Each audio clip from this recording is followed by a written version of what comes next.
The horrible conclusion, which had been gradually obtruding itself upon my confused and reluctant mind, was now an awful certainty. I was lost, completely, hopelessly, lost in this vast and labyrinthian recesses of the Mammoth Cave. Turn as I might, in no direction could my straining vision seize on any object capable of serving as a guidepost to set me on my outward path. That never more should I behold the blessed light of day, or scan the pleasant hills and dells of the beautiful outside world. My reason could no longer entertain the slightest unbelief. Hope had departed, yet indoctrinated as I was by a life of philosophical study, I derived no small pleasure of satisfaction from my impassioned demeanor. For although I had frequently read of the wild frenzies into which were thrown the victims of similar situations, I experienced none of these, but stood quiet as soon as I clearly realized my loss of my bearings. Nor did the thought that I had probably wandered beyond the utmost limits of an ordinary search cause me to abandon my composure for even a moment. If I must die, I reflected, then was this terrible yet majestic cavern as welcome a sepulchre as that which any churchyard might afford, a conception which carried with it more of tranquility than of despair. Starving would prove my ultimate fate. Of this I was certain.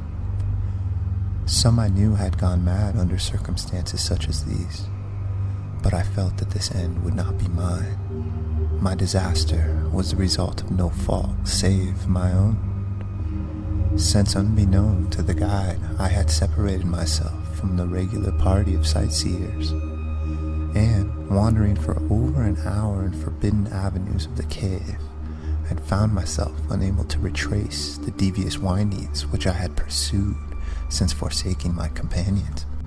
Already my torch had begun to expire.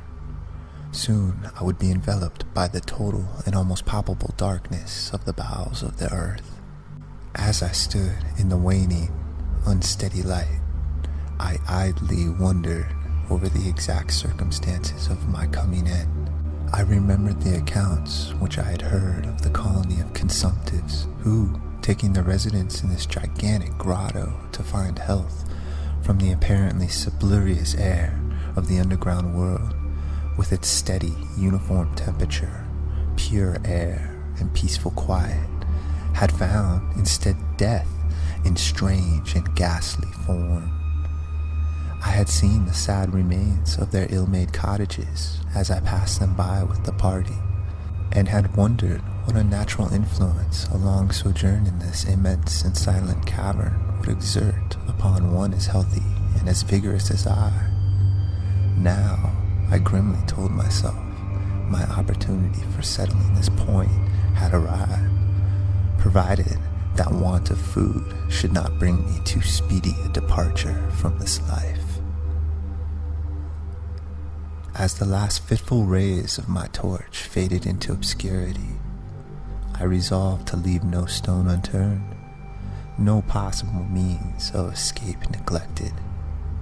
So summoning all the powers possessed by my lungs, I set up a series of loud shoutings in the vain hope of attracting the attention of the guide by my clamor. Yet, as I called, I believed in my heart that my cries were to no purpose, and that my voice, magnified and reflected by the numberless ramparts of the black maze about me, fell upon no ears save my own. All at once, however, my attention was fixed with a start as I fancied that I heard a sound of soft approaching steps on the rocky floor of the cavern. Was my deliverance about to be accomplished so soon? Had then all my horrible apprehensions been for naught, and was the guide, having marked my unwarranted absence from the party, following my course and seeking me out in this limestone labyrinth? Whilst these joyful queries arose in my mind, I was on the point of renewing my cries in order that my discovery might come sooner, when in an instant my delight was turned into horror as I listened for my ever-acute ear, now sharpened in even greater degree by the complete silence of the cave, bore to my benumbed understanding the unexpected and dreadful knowledge that these footfalls were not those of any mortal man. In the unearthly stillness of the subterranean region, the tread of the booted guide would have sounded like a series of sharp and incisive blows. These impacts were soft and stealthy, as of the padded paws of some feline. Besides, at times, when I listened carefully, I seemed to trace the falls of 4 instead of 2 feet. I was now convinced that I had by my cries aroused and attracted some wild beast, perhaps a mountain lion which had accidentally strayed within the cave. Perhaps I considered the Almighty had chosen me for a swifter and more merciful death than that of hunger.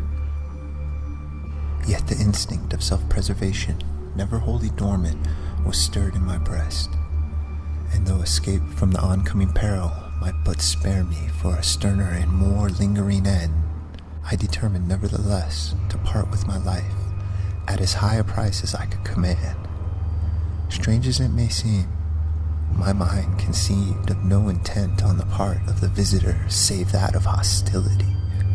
Accordingly, I became very quiet, in the hope that the unknown beast would, in the absence of a guiding sound, lose its direction as I had, and thus pass by me.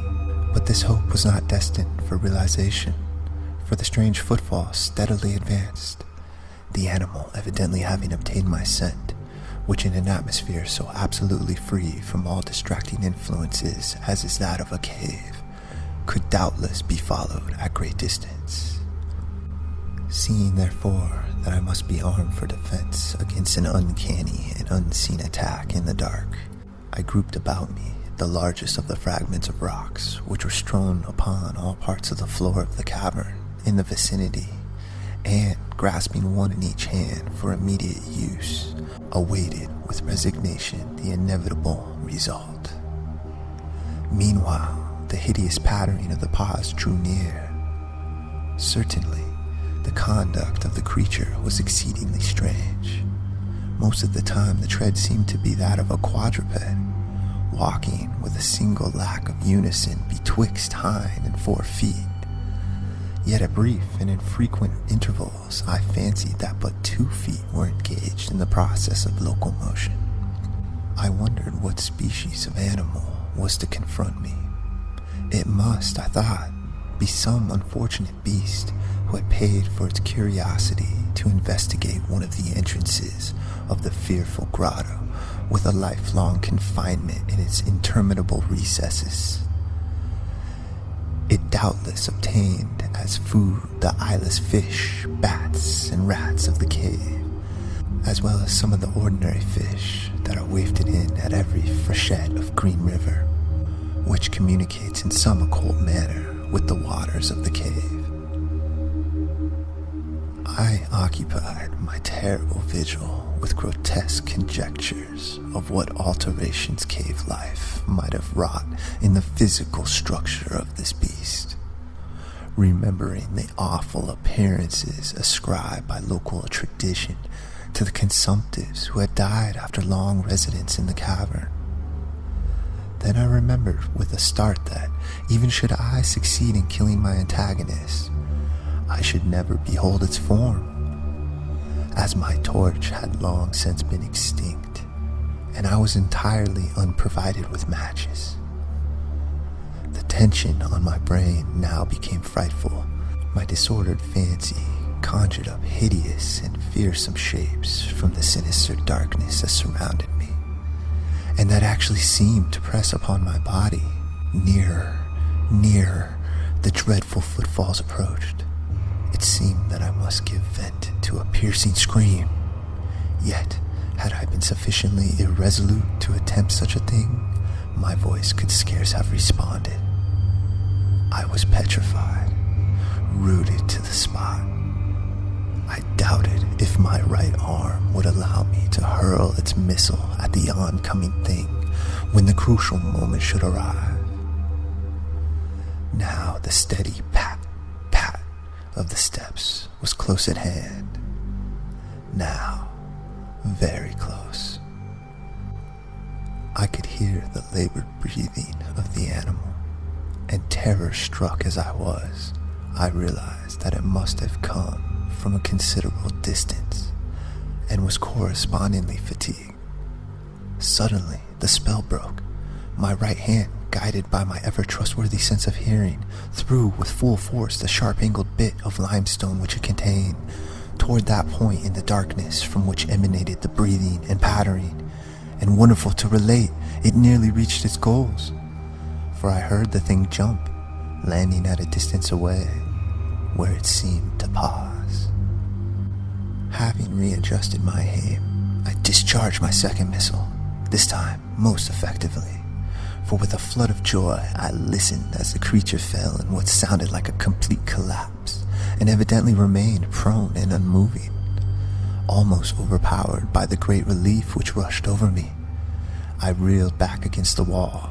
The breathing continued in heavy, gasping inhalations and expirations, whence I realized that I had no more than wounded the creature, and now all desire to examine the thing ceased. At last, something allied to groundless, superstitious fear had entered my brain, and I did not approach the body, nor did I continue to cast stones at it in order to complete the extinction of its life. Instead, I ran at full speed in what was, as nearly as I could estimate in my frenzied condition, the direction from which I had come. Suddenly I heard a sound, or rather a regular succession of sounds. In another instant, they had resolved themselves into a series of sharp metallic clicks. This time there was no doubt. It was the guide. And then I shouted, yelled, screamed, even shrieked with joy as I beheld in the vaulted arches above the faint and glimmered effulgence, which I knew to be the reflected light of an approaching torch. I ran to meet the flare, and before I could completely understand what had occurred, was lying upon the ground at the feet of the guide, embracing his boots and gibbering, despite my boasted reserve, in a most meaningless and idiotic manner, pouring out my terrible story, and at the same time overwhelming my auditor with protestations of gratitude. At length I awoke to something like my normal consciousness. The guide had noted my absence upon the arrival of the party at the entrance of the cave, and had, from his own intuitive sense of direction, proceeded to make a thorough canvass of the by-passages just ahead of where he had last spoken to me, locating my whereabouts after a quest of about 4 hours. By the time he had relayed this to me, I, emboldened by his torch and his company, began to reflect upon the strange beast which I had wounded but a short distance back in the darkness, and suggested that we ascertain by the rushlight's aid what manner or creature was my victim. Accordingly, I retraced my steps, this time with courage born of companionship, to the scene of my terrible experience. Soon, we descried a white object on the floor, an object whiter even than the gleaming limestone itself. Cautiously advancing, we gave vent to a simultaneous ejaculation of wonderment, for all of the unnatural monsters either of us had in our lifetimes beheld, this was, in surpassing degree, the strangest. It appeared to be an anthropoid ape of large proportions, escaped perhaps from some itinerant menagerie. Its hair was snow white, a thing due no doubt to the bleaching action of a long existence within the inky confines of the cave. But it was also surprisingly thin, being indeed largely absent save on the head, where it was of such length and abundance that it fell over the shoulders in considerable profusion. The face was turned away from us as the creature lay almost directly upon it. The inclination of the limbs was very singular, explaining, however, the alteration in their use which I had before noted, whereby the beast used sometimes all four, and on other occasions but two for its progress. From the tips of the fingers or toes, long nail-like claws extended. The hands or feet were not prehensile, a fact that I ascribed to that long residence in the cave which, as I before mentioned, seemed evident from the all-pervading and almost unearthly whiteness so characteristic of the whole anatomy. No tail seemed to be present. The respiration had now grown very feeble, and the guide had drawn his pistol with the evident intent of dispatching this creature, when a sudden sound emanated by the latter caused the weapon to fall unused.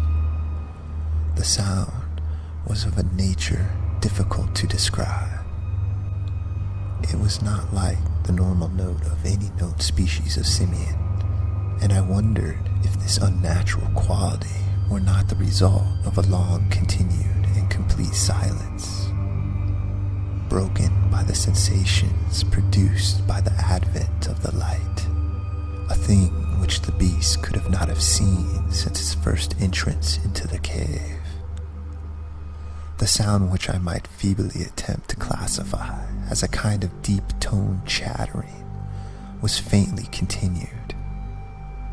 All at once, a fleeting spasm of energy seemed to pass through the frame of the beast. The paws went through a convulsive motion, and the limbs contracted.